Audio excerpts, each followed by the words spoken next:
আল্লাহর পয়গম্বর সাল্লাল্লাহু আলাইহি ওয়াসাল্লামের আগমনের অনেক পূর্বে এক বাদশা ছিল, তার নাম ছিল দাকিয়ানুস বা দিকিয়ানুস। ওই বাদশা ছিল মূর্তি পূজক। সে যখন তার ক্ষমতার মস্তদে পরিপূর্ণ বসে গেল, তখন সে সিদ্ধান্ত নিল, আমার দেশে আমার রাজ্যে কোনো মানুষ মূর্তি পূজা করা ছাড়া থাকতে পারবে না। যেই থাকবে তাকে অবশ্যই মূর্তি পূজা করতে হবে। কি করতে হবে?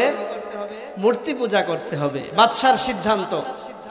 তো আল্লাহ তাআলা ওই বাদশার রাজ্যের মধ্যে যারা ছিল তাদের মধ্য থেকে 7 জন যুবকের মনের মধ্যে ঈমান এবং ইসলামের প্রতি, ওয়াহদানিয়াতের ব্যাপারে, এক আল্লাহর ব্যাপারে এমন জোশ, এমন ঈমান দিলেন, ওই 7 জন বিদ্রোহ শুরু করে দিল। সবাই মূর্তি পূজা শুরু করেছে, কিন্তু ওই 7 যুবক বলতেছে যে না, আমরা মূর্তি পূজা করব না, আমরা এক আল্লাহই বিশ্বাসী, আমরা আল্লাহকে মানি। তো বাদশা তাদেরকে ডাকাইলেন। সুন্দর ঘটনা, আমরা একটু মনোযোগ দিয়ে শুনি। সূরা কাহাফে আল্লাহ তাআলা খুব সুন্দর করে বলে দিয়েছেন। আল্লাহ তাআলা তার পয়গম্বরকে ডাক দিয়ে বলছেন, নাহনু নাকুসু আলাইকা নাবাহুম বিল হক ইন্নাহুম ফিতয়াতুন আমানু বিরাব্বিহিম ওয়া জিদনাহুম হুদা ওয়া রাবাতনা আলা কুলুবিহিম ইয কামু ফাকালু রাব্বুনা রব্বুস সামাওয়াতি ওয়াল আরদ লান নাদউ মিন দুনিহি ইলাহান লাকাদ কুলনা ইযান শাতাতা। আল্লাহ তাআলা তার পয়গম্বরকে ডাক দিয়ে বলতেছেন, পয়গম্বর, ওই 7 যুবকের গল্প শুনেন, সত্য গল্প শুনেন। তারা যখন ওই বাদশার সামনে গেল, আমি আল্লাহকে প্রতিষ্ঠিত করার জন্য, এক আল্লাহর প্রমাণ করার জন্য যখন তারা গেল, যখন আমি রবের নিকট তারা চাইল, তখন আমি রব্বে কাবা তাদের ঈমানকে বাড়াইয়া দিলাম। তাদের ঈমানকে কি করলাম? ওয়ারাবাতনা আলা কুলুবিহিম। বাদশার সামনে যখন তারা দণ্ডায়মান ছিল, তাদের অন্তরের মধ্যে, তাদের কলবের মধ্যে এত দৃঢ়তা আমি দিয়েছি। বাদশা ডাক দিয়ে বলল, যুবক মানুষ, তোমরা মনে হয় বুঝতেছো না, সবাই তো মূর্তি পূজা করতেছে, তোমাদের কি সমস্যা? তো যুবকদের একজন বলতেছে যে আমরা এক আল্লাহকে মানি, যিনি আসমান ও জমিনের মালিক, আমরা তাকে মানি। সেটা যদি আমরা না মানি তাহলে আমরা অন্যায়কারী হয়ে গেলাম, আমরা কেমন হইলাম তাহলে? তো আল্লাহ তাআলা তাদের ঈমানের মধ্যে দৃঢ়তা দিয়েছে বাদশার সামনে। আর ওই যুবকগুলা কেমন ছিল? তাফসীরে মুফাসসিরিনে কেরাম বলছেন, ওই যুবকগুলা কোনো গরিব ঘরানার যুবক ছিল না। তারা এত সম্ভ্রান্ত ফ্যামিলির যুবক ছিল যে তাদের পরনে পোশাক ছিল হচ্ছে স্বর্ণখচিত, রৌপ্যখচিত পোশাক। এখন আধুনিকতার নামে আমাদের যুব সমাজ এবং বর্তমান সভ্যতায় যারা আধুনিকতার নামে কানে দুল পরে, অনেক যুবকরা কানে দুল পরে না, বলেন, অনেক যুবকরা কানে দুল পরে ফ্যাশনের নামে। ফ্যাশন এটা আরো 2000 বছর আগেই ব্যাকডেটেড হয়ে গেছে। আসহাবে কাহফের যুবকরা যখন আল্লাহকে চিনত না, তখন তারা এই ফ্যাশন করত, কিন্তু যেদিন থেকে আল্লাহকে চিনল, ওই দিনের পর থেকে তারা সব কিছু খুলে ফেলে দিয়ে রব্বে কাবার গোলামির জন্য বাদশার সামনে যখন তারা অনুধাবন উপলব্ধি করতে পারলো যে পুরা রাজ্য আমাদের বিরুদ্ধে চলে গেছে, আমাদের মনে হয় ঈমান নিয়ে টিকতে হইলে, ঈমান নিয়ে থাকতে হইলে ওই যুবকদেরকে বিবেচনার জন্য অল্প সময় দেওয়া হয়েছিল যে তোমরা বিবেচনা করে বলবা, অল্প সময়ের মধ্যে জানাইবা তোমরা মূর্তি পূজা করবা কিনা, যদি না করো তোমাদেরকে মেরে ফেলা হবে। এই সুযোগে ওই 7 যুবক এলাকা ছেড়ে চলে গেল। এলাকা ছেড়ে যখন চলে গেল, তখন তারা এক গুহায় অবস্থান নিল। সে গুহায় অবস্থান নিয়ে রব্বুল আলামিনের কাছে দোয়া করতেছে। ইদ আওয়াল ফিতিয়াতু ইলাল কাহফি ফাকালু রব্বানা মিন লাদুনকা রাহমাতাও ওয়া হায়্যি লানা মিন আমরিনা রাশাদা। আসহাবে কাহফের ওই 7 যুবক যখন গুহার মধ্যে চলে গেল, যখন দেখলো তাদের রাজা, তাদের রাজ্যের রাজা হচ্ছে মূর্তি পূজারী, তারা যদি মূর্তি পূজা না করে তাদেরকে শহীদ করে দিবে, এ বিষয়ে অনুধাবন উপলব্ধি করার কারণে যুবকরা বুদ্ধি করে গুহায় চলে গেল। গুহায় চলে যাওয়ার পর মহান মালিক আল্লাহ তাআলার কাছে হাত তুলে বলতেছে, আল্লাহ আমাদের উপর আপনার রহমত বর্ষণ করেন এবং যেভাবে চললে আপনার সন্তুষ্টি অর্জন করা যাবে সে পথের সন্ধান আমাদেরকে দেন। যুবকদের এই ঈমান দেখে আল্লাহ তাআলা অনেক সন্তুষ্ট হলেন। দেখেন আধুনিক সভ্যতার যুবকেরা আল্লাহকে তো চিনে না, আল্লাহকে চিনতেও চায় না, অথচ এত সম্ভ্রান্ত ফ্যামিলির যুবকরা যখন রবকে সন্তুষ্ট করার জন্য তার পরিবার পরিজন আত্মীয় স্বজন একেবারে রাজ্যের বিরুদ্ধে চলে গেল এবং রবকে সন্তুষ্ট করার জন্য এক পর্যায়ে তারা নিজের এলাকা ত্যাগ করে গুহায় আশ্রয় নিল।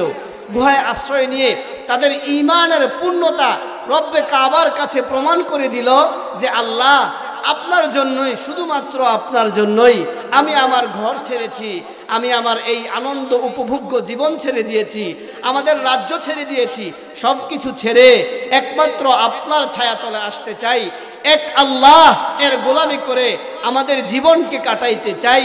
এবং আমাদের সমাজের মধ্যে যে ফিতনা আর যে গজব লাগলো যে মূর্তি পূজা ছাড়া রাজ্যে কেউ থাকতে পারবে না, আমাদের এই রাজ্যটা যেন সকলে ইমানদার হয়ে যায়, এজন্য আপনার কাছে ইহসান চাই, দয়া চাই।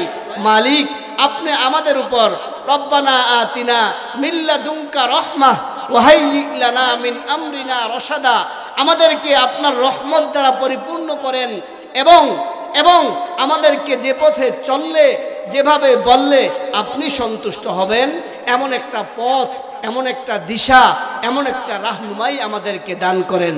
কারা বলল এ কথা? ওই 7 যুবক বলল। এই 7 যুবকের এই অবস্থা দেখে রব্বুল আলামিন এতটাই সন্তুষ্ট হলেন। পরের আয়াতে আল্লাহ তাআলা বলছেন, একটু সুন্দর করে শুনেন, মনোযোগ দিয়ে শুনেন। আল্লাহ তাআলা বলছেন, ফাদরবনা আলা আদানিহিম ফিল কাহফি সিনিনা আদাদা। রব্বে কাবা তাদের উপর সন্তুষ্ট হয়ে, তাদের উপর খুশি হয়ে তারা তো দোয়া করেছিল, আল্লাহ আমাদেরকে আপনি রহমত বর্ষণ দিয়ে আপনার হেদায়েতের পথে পরিচালিত করার জন্য যে যোগ্যতা, যে পরিবেশ, সে পরিবেশের ব্যবস্থা করে দেন। কিন্তু আল্লাহ তাআলা সন্তুষ্ট হয়ে কেমন জানি বলতেছেন, সন্তুষ্ট হয়ে বলতেছেন যে এত মেহনত, এত ত্যাগ, এত কষ্ট, এত পরিশ্রম তোমরা করলা নিজেদের ঈমান বাঁচানোর জন্য, তো তোমাদের ঈমান রক্ষার জন্য এত মেহনত, আমি রব্বুল আলামিন এতটাই খুশি হয়েছি যে তোমরা এখন বিশ্রাম করো। কোরআনে আল্লাহ এজন্য বলে দিচ্ছেন, ফাদরবনা আলা আদানিহিম ফিল কাহফি সিনিনা আদাদা, তাদের কর্ণকুহরে এমন মোহর মেরে দিলেন, তারা যখন বিশ্রাম করলো, তারা যখন বিশ্রামে গেল, এমন এক ঘুম, এমন শান্তিপূর্ণ ঘুম, বিশ্রাম আল্লাহ তাআলা তাদের জন্য কবুল করলেন। মালিক বলতেছেন এক ঘুমে 309 বৎসর তারা ঘুমায় গেলেন। 309 বৎসর ঘুমাইছে একটা মানুষ, 309 বৎসর ঘুমাইছে। এই গল্প মানুষকে বললে তো কেউ বিশ্বাস করবে না, করবে? বলবে যে এটা কেমন কথা, একটানা 6 মাস ঘুমাইলেই তো মাটি তাকে খেয়ে ফেলবে। বিজ্ঞান কি বলে এখানে? বিজ্ঞানও তো এটাই বলে, একটা সময় পর্যন্ত বিজ্ঞান মানুষের অঙ্গ প্রত্যঙ্গ, হাড্ডিগুলো পর্যন্ত মাটি ক্ষয় করে ফেলে। তাহলে 309 বৎসর এ কথা যখন বলতে শুরু করবে, মানুষ তো হাসবে, হাসবে না বলেন? এটা যদি কোরআনে নাজিল না হইতো, এ কথা যদি কোরআনে আল্লাহ নাজিল না করতেন, তার রাসূলের উপর নাজিল না করতেন, গল্প করার সময় অনেকে একটু বাড়ায়া বলে, এটা সবাই জানে, তাই বইলা কি 309 বছর? এটাও অনেকে বলতে পারে এক ঘুমে 1 সপ্তাহ আমি ঘুমাইছিলাম, ওষুধ খাইছে বা এমনি ঘুমাইছে, অসুস্থ ছিল, কোমায় ছিল। 12 দিন, 15 দিন, 1 মাস পর্যন্ত একজন মানুষকে মানানো সহজে সম্ভব। কিন্তু আমি যদি বলি 309 বছর একটানা ঘুমাইছে, এ কথাটা আসলে মানুষকে বিশ্বাস করানো কঠিন না, অসম্ভব অনেকটা। কিন্তু আল্লাহ তাআলা তো কোরআনেই বলে দিয়েছেন, এই সূরা কাহফের 25 নম্বর আয়াতে স্পষ্ট বলে দিয়েছেন, 309 বৎসর আসহাবে কাহফের যুবকদেরকে আমি রব্বুল আলামিন এমন শান্তিপূর্ণ ঘুম দিয়েছি যে তারা বুঝতেই পারে নাই এত লম্বা সময় ঘুমিয়েছে। সুম্মা বাআসনাহুম লিনা'লামা আইয়ুল হিজবাইনি আহসা লিমা লাবিসু আমাদা। সমাজের মানুষ কেন, যাদের সামনে বলবো তারা কেন যারা ঘুমাইছে তারা যখন ঘুম থেকে উঠেছে তারা একজন অপরজনের দিকে তাকায় আর বলে, আজকে মনে হয় ঘুম বেশি হয়েছে, সম্ভবত 2 দিন আমরা ঘুমাইছি অথবা 3 দিন হবে। একজন বলতেছে যে না না, পরিবেশ দেখে মনে হইতেছে আমরা সপ্তাহখানেক ঘুমাইছি। যারা ঘুমাইছে তাদের অনুভূতি সর্বোচ্চ সপ্তাহখানেক, এর বেশি না। তো বাহিরের মানুষ বিশ্বাস করবে কোত্থেকে? আল্লাহ তাআলাই বলছেন যে যারা ঘুমাইছে তাদের প্রতিক্রিয়া, তাদের অনুভূতি দেখি তারা কি বলে, যে তারা কতক্ষণ ঘুমাইছে, তাদের কি মনে হয়। আল্লাহ তাআলা সূরা কাহফের এক পর্যায়ে বলে দিচ্ছেন, দুনিয়ার মানুষদেরকে জানায় দিচ্ছেন, ওয়া তারাশ শামসা ইদা তালাআত তাসাওয়ারু আন কাহফিহিম দাতাল ইয়ামিনি ওয়া ইদা গরাবাত তাকরিদুহুম দাতাশ শিমালি ওয়া হুম ফি ফাজওয়াতিন মিন যালিকা মিন আয়াতিল্লাহ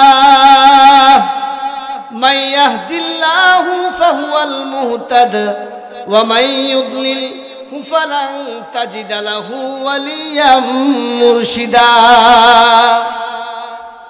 আল্লাহ তাআলা বলে দিচ্ছেন যে সূর্য যখন পূর্ব দিকে উঠে তাদের পাশে পশ্চিম দিকে চলে যায়, সূর্য যখন আবার পশ্চিম দিকে চলে যায় তখন তাদের পাশে তার উল্টা দিকে চলে আসে। এবং এটা আল্লাহ তাআলার নিদর্শন। এই 309 বছর ঘুমাইছে, এটা স্বাভাবিক না, তা আমি মালিক দুনিয়াবাসীর সামনে কুদরত হিসাবে পেশ করেছি। আমি আল্লাহ চাইলে যে সব পারি, এটা যেন জগৎবাসী জানতে পারে। এখান থেকে আখেরাতের যে অনাদি অনন্তকালের যে হিসাবটা, সেটাও অনেকটা অনুধাবন করা সম্ভব যে আল্লাহ তাআলা দুনিয়ার মধ্যেই আসহাবে কাহফের ওই 7 যুবককে যেহেতু 309 বছর ঘুমন্ত অবস্থায় রেখেছেন, ওই রব্বে কাবা কঠিন কিয়ামতের ময়দানের পর পরকাল জগৎ বলতে যে দুনিয়াবাসীর সামনে কোরআন সুন্নাহর মধ্যে স্পষ্ট আয়াত নাজিল হচ্ছে, এই আসহাবে কাহফের ঘটনা দিয়ে নমুনা দেখিয়েছেন যে তোমরা এটা থেকেও বুঝে নাও আমি রব্বুল আলামিন কঠিন কিয়ামতের ময়দান কায়েম করব এবং হাসর হবে। অনাদি অনন্তকাল একজন মানুষ থাকবে, যারা ভালো করবে তারা ভালো পাবে, যারা খারাপ করবে তারা খারাপ পাবে। আসহাবে কাহফের ওই যুবকেরাও পূর্বে খারাপ ছিল, আল্লাহকে মানত না, দুনিয়ার সকল যত লোভ লালসা সব করত, যত আনন্দ ফুর্তি সব কিছুতেই ডুবেছিল। কিন্তু রব্বে কাবার ইহসানে তারা যখন আল্লাহকে মেনে নিল, ফাউলাইকা ইউবাদদিলুল্লাহু সাইয়্যাতিহিম হাসানাত। আল্লাহ তাআলা কোরআনে বলে দিয়েছেন, ওই যুবকদের বিগত দিনের সকল খারাপ কাজকে আমি রব্বে কাবা নেকের দ্বারা পরিবর্তন করে দিয়েছি, শুধু তাদের গুনাহই মাফ করি নাই।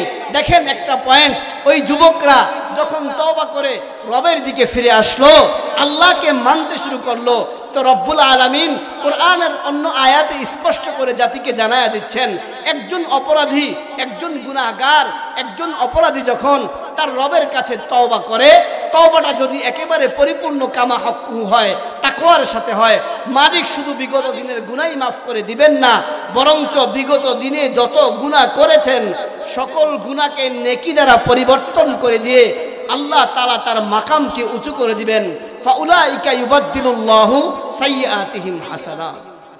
তো ওই যুবকদেরকে আল্লাহ তাআলার কাছে যুবকরা চাইলো যে আমাদেরকে রহমত বর্ষণ করেন এবং হেদায়েতের উপর চলতে সহায়তা করেন। আল্লাহ তাআলা তাদের উপর সন্তুষ্ট হয়ে বললেন যে তোমরা বিশ্রাম করো, বিশ্রাম থেকে উঠে দেখবা ওই 309 বছর পর যখন যুবকরা ঘুম থেকে উঠলো, ঘুম থেকে উঠে দেখে তাদের রাজ্যের সবাই মুসলমান, তাদের রাষ্ট্রপতি মুসলমান, গোটা দুনিয়ার প্যাটার্নকে আল্লাহ তাআলা তার কুদরতি ইশারায় 309 বছরের মধ্যে সব পরিবর্তন করে ওই যুবকদেরকে দেখায় দিলেন। একটা শ্রেণী কোনো সমাজের যুবকরা যদি আল্লাহর জন্য হয়ে যায়, ওই সমাজকে আমি রব ঠিক করে দিব। কোনো পরিবারের যুবকরা যদি আল্লাহকে মানতে শুরু করে দেয়, তো আল্লাহ তাআলা ওই পরিবারের মধ্যে শান্তি শৃঙ্খলা বরকত দিয়ে দিবেন, সমাজের মধ্যে শান্তি শৃঙ্খলা বরকত দিবেন। কোনো দেশের যুবকরা যদি আল্লাহ বিরু হয়ে যায়, তাহলে ওই দেশের মধ্যেও আল্লাহ তাআলা রহমত বরকত শান্তি শৃঙ্খলা দিয়ে দিবেন।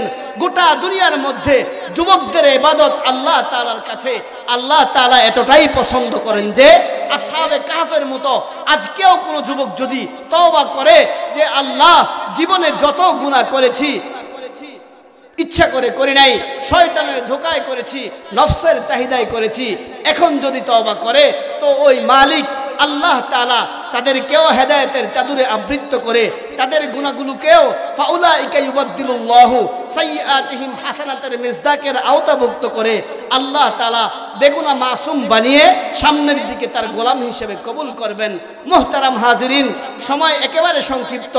আল্লাহ রব্বুল আলামিন আসহাবে কাহফের যুবকদের উপরে যে পরিমাণ সন্তুষ্টি হয়েছিলেন, যে পরিমাণ সন্তুষ্ট আল্লাহ তাআলা তাদের উপর হয়েছিলেন, ওরকম সন্তুষ্টি এখনো করা সম্ভব আমরা যদি আমাদের দুনিয়ার সকল কাজকে, সকল কর্মকে, সকল ব্যস্ততাকে শরীয়তে ইসলামের মধ্যে আনতে পারি। আমরা যদি আমাদের জীবন বিধানগুলোকে ইসলাম এবং কোরআন সুন্নাহ ভিত্তিক জীবন চালাতে শুরু করে দেই, তোর মহান মালিক আমাদের জীবনেও শান্তি দিবেন। আমরা যে পেরেশানিতে আছি, পেরেশানি দূর করে দিবেন। আমরা যে অশান্তির মধ্যে আছি, তো আল্লাহ তাআলার কাছে যদি কেউ চায় তো তার অশান্তিও দূর করে দিবেন। আমরা যে ব্যবসার মধ্যে বরকত পাচ্ছি না, মহান মালিকের কাছে যদি আমরা চাইতে পারি তো রব্বুল আলামিন আমাদের ব্যবসার মধ্যেও বরকত দিয়ে দিবেন।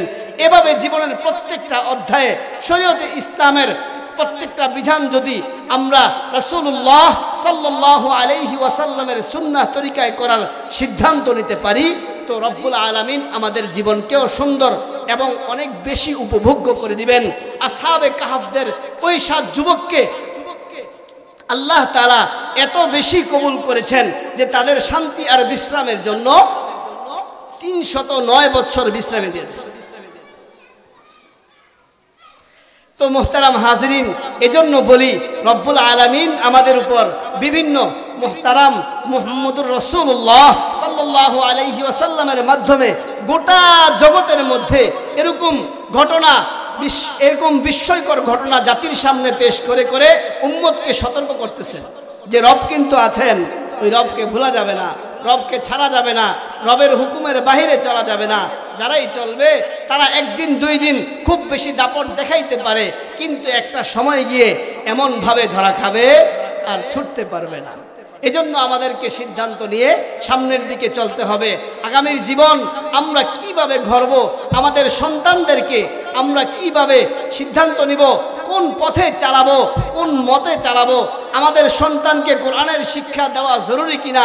আজকের সমাজের দিকে তাকালে এত পরিমাণে বিশৃঙ্খলা, এত পরিমাণে অসভ্যতা, এত পরিমাণে বেহায়াপনা, এত পরিমাণে বেলাল্লাপনা, এত পরিমাণে অশ্লীলতার ছয়লাভ আমাদের যুবকদেরকে কন্ট্রোল না করার কারণে একজন অভিভাবক হিসেবে, একজন বাবা হিসেবে, একজন চাচা হিসেবে আমি আমার সন্তানদেরকে কন্ট্রোল না করার কারণে, কোরআন এবং সুন্নাহর এই বাণীগুলো তাদের সামনে পেশ না করার কারণে তারা এত পরিমাণে বিগড়ায় গেছে, এত পরিমাণে নষ্ট হয়ে গেছে।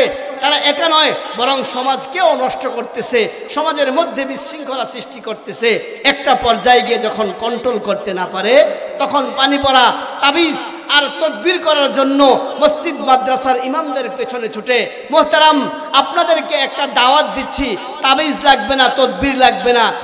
জীবনের শুরু দিকে যেমনিভাবে ইংলিশ মিডিয়াম এবং বিভিন্ন স্বপ্ন আমরা আমাদের সন্তানদেরকে নিয়ে দেখি, ঠিক তেমনিভাবে একজন সন্তানের কোরআন এবং বেসিক ইসলাম যতটুকু না জানলে কোরআন এবং সুন্নাহ ভিত্তিক জীবনযাপন করতে পারবে না।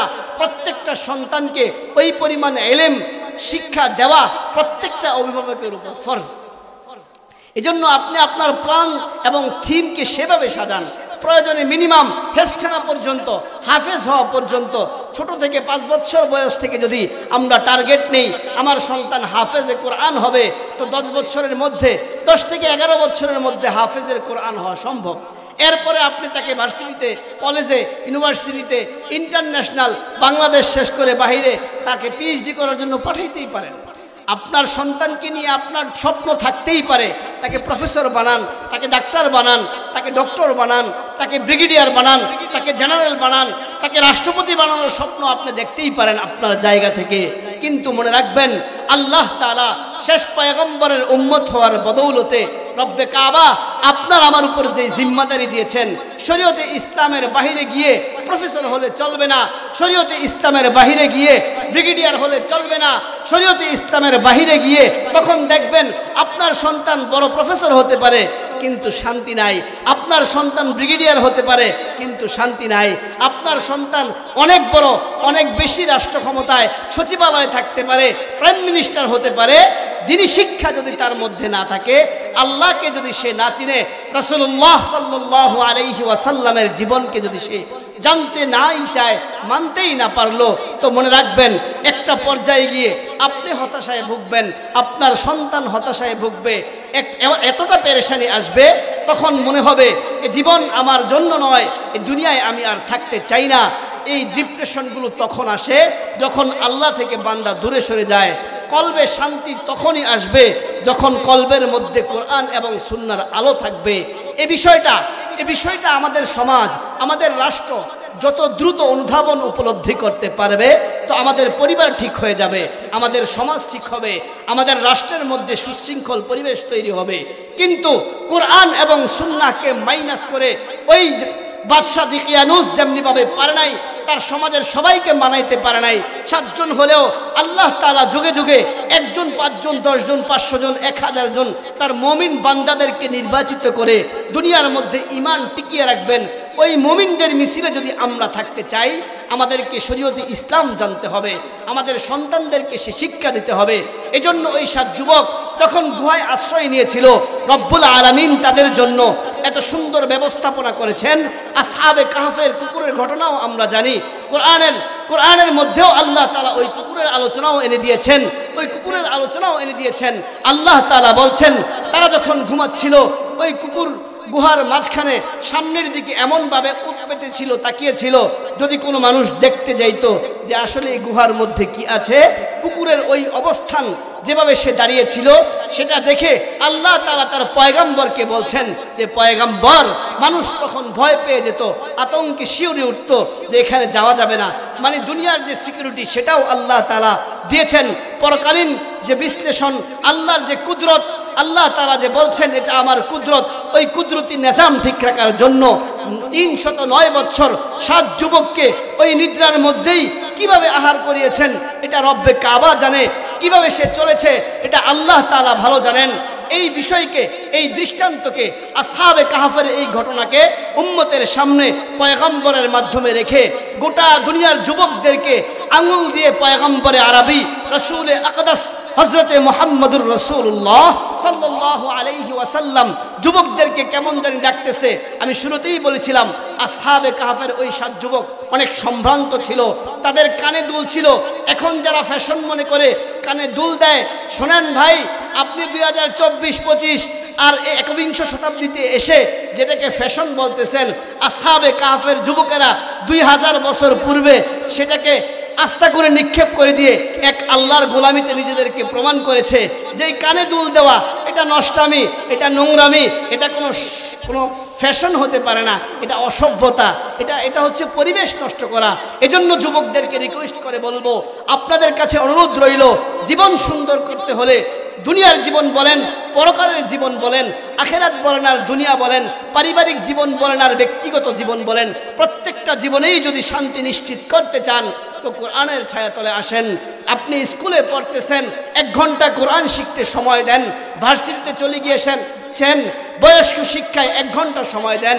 কোরআন এবং সুন্নাহর যে বিধানগুলো আল্লাহ তাআলা আপনার আমার জিন্দেগিতে বাস্তবায়ন করার জন্য বলছেন, সেটা দেখেন, শিখার চেষ্টা করেন। যেদিন থেকে শিখা শুরু করবেন, আমি চ্যালেঞ্জ দিয়ে বলতে পারি, আল্লাহ রব্বুল আলামিন তার কালামুল্লাহর বরকতে আপনার ওই দিন থেকেই জীবনের মোড় পরিবর্তন করে দিবেন। মাঝে মধ্যে পরীক্ষা নেবেন, পরীক্ষায় উত্তীর্ণ হতে হবে। আল্লাহ তাআলা মাঝে মধ্যে তার বান্দাদেরকে বিপদ আপদ, বালা মুসিবত, অভাব অনটন দিয়ে পরীক্ষা নেন। এটাও আল্লাহ তাআলা সূরা বাকারার 155 নম্বর আয়াতে বলে দিয়েছেন, ওয়ালানাবলুওয়ান্নাকুম বিশাইইম মিনাল খাউফ ওয়াল জু' ওয়া নাকসিম মিনাল আমওয়াল ওয়াল আনফুসি ওয়াস সামারাত ওয়া বাশশিরিস সাবিরিন। যে যারা বলবে যে আমরা মুমিন, আমি মুসলমান, আমি ঈমানদার, আমি মুহাম্মদের সৈনিক, তো আল্লাহ বলছেন মাঝে মাঝে আমি তাদেরকে ভয় দিয়ে পরীক্ষা করব, অভাব দিয়ে পরীক্ষা করব, অনটন দিয়ে পরীক্ষা করব, দুর্ঘটনা দিয়ে পরীক্ষা করব, এমনকি তার জানের পর্যন্ত হুমকি আসতে পারে। জানের হুমকি আসবে, জান দিয়ে দিবে। যে ঈমানদার নিজেকে দাবি করবে, সে তার ঈমান দিতে পারবে না। অল্প সময়ের মধ্যে একজন সাহাবীর ঘটনা বলেই আমি শেষ করব। হাবিব ইবনে যায়েদ, আল্লাহর পয়গম্বরের সাহাবী, নবুয়তের দরজা তো আল্লাহ তাআলা শেষ করে দিয়েছেন। হযরতে মুহাম্মদুর রাসূলুল্লাহ সাল্লাল্লাহু আলাইহি ওয়াসাল্লামের মাধ্যমে পয়গম্বরের ইন্তেকালের কিছুদিন পরেই হাবিব ইবনে যায়েদের সময়কালে হযরতে রাসূলুল্লাহ সাল্লাল্লাহু আলাইহি ওয়াসাল্লামের সেই পয়গম্বরের চাদর নিয়ে মুসাইলামাতুল কাজ্জাব নামে এক শয়তান নবুয়তের দাবি করেছিল। তার কিছু অনুসারীও ছিল। তো তারা আল্লাহর রাসূলের এক সাহাবী হাবিব ইবনে যায়েদকে ধরে নিয়ে গেল। হাবিব ইবনে যায়েদকে ধরে নিয়ে গেল। নেওয়ার পরে তাকে বলতেছে, হাবিব ইবনে যায়েদ, তুমি মুহাম্মদের ইসলাম ছেড়ে দাও, মুসাইলামাতুল কাজ্জাবের ইসলামকে কবুল করে নাও। হাবিব ইবনে যায়েদ বলে, তুমি চিনো নাই যে ব্যক্তি একবার মুহাম্মদুর রাসূলুল্লাহ সাল্লাল্লাহু আলাইহি ওয়াসাল্লামের কাছে লা ইলাহা ইল্লাল্লাহ মুহাম্মদুর রাসূলুল্লাহ এই শব্দ পড়েছে, তার জীবন তুমি নিতে পারবা, কিন্তু এই কালেমা নিতে পারবা না। মুসাইলামাতুল কাজ্জাবের অনুসারীরা তাকে বেঁধে ফেললো। এক পর্যায়ে তার ডান হাত কেটে দিল, বাম হাত কেটে দিল। কাটতে কাটতে তার শরীরের প্রত্যেকটা অঙ্গ প্রত্যঙ্গকে টুকরা টুকরা করে দিল। হাবিব ইবনে যায়েদকে শহীদ করে দিল। আল্লাহর পয়গম্বরের সাহাবী শহীদ হয়ে গেছেন। ওই যে আল্লাহ তাআলা বলছেন সূরা বাকারার 155 নম্বর আয়াতে, যারা নিজেদেরকে মুমিন দাবি করবে তাদের পরীক্ষা আসবে। এমনও হতে পারে জীবন দেওয়া লাগতে পারে। তো আল্লাহর পয়গম্বরের সাহাবী জীবন দিয়ে দিছে। জীবন দেওয়ার পর হাবিব ইবনে যায়েদের মায়ের কাছে যখন বলল, মুসাইলামাতুল কাজ্জাবের ওই দুশমনেরা তোমার সন্তানকে তো শহীদ করে দিছে, হাবিব ইবনে যায়েদের মা ডাক দিয়া বলতেছে, সাহাবীরা শোনো, আমার সন্তান শহীদ হয়েছে, এটাতে আমি অসন্তুষ্ট না, আলহামদুলিল্লাহ। আগে বলো, আমার সন্তান যখন শহীদ হয়েছে তখন কালিমা পড়তে পড়তে শহীদ হয়েছে কিনা? তারা হচ্ছেন মা, তারাও মা, আমাদের সমাজেও মায়েরা মা। ফজরের সময় যখন বাবা ডাক দেয়, বলে হ্যাঁ সাবধান, কালকে বিজ্ঞান পরীক্ষা, এখন ডাকলে মাথা ব্যথা শুরু হবে, পরীক্ষা খারাপ হবে।